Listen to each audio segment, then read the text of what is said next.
Singil sa kuryente kan Kasureko 2 ngunya na Setyembre mas nagbaba pa. Hababang singil sa kuryente sa masangling bulan, nahihiling naman kan kooperatiba. Uyan report ni Chris Novelo. Mas nagbaba pa ang taripa sa kuryente kan Kasureko 2 ngunya na bulan na Setyembre para sa residential, low voltage as in high voltage consumers. Susog sa kooperatiba, nasa 6 pesos and 88 centavos per kilowatt hour na sana ang taripa sa residential na dating 7.31 pesos per kilowatt hour, ang dating 6.44 per kilowatt hour sa low voltage, ang 6 pesos na sana per kilowatt hour, mantanggikan sa dating 5.72 per kilowatt hour, nasa 5.30 pesos per kilowatt hour na sana sa high voltage. Barato po si nabakaltang presyo kang kuryente sa satuya mga power suppliers, ano, lalong-lalo na po sa wholesale electricity spot market.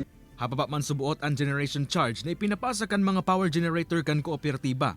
Sa forecast kan Kasureko 2, posibleng hababa man giraray ang maging taripa hasta sa masangling bulan. Dako lang kagianan man subot ini sa parte kan mga consumer arog ni Marife nga ni maski papaano makamenos sa pigbabayadan sa kuryente. Hindi, pasalamat po na nagbaba. Ayun po. Dakulang tabang na po yan.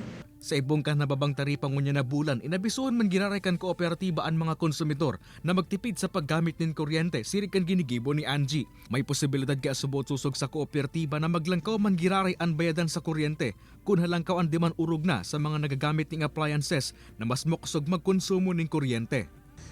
Baka man po masyadong mainit, ina-off po ang aircon. Kaibanan si Carlo Abonita, Chris Novelo, Balitang Bicolandia.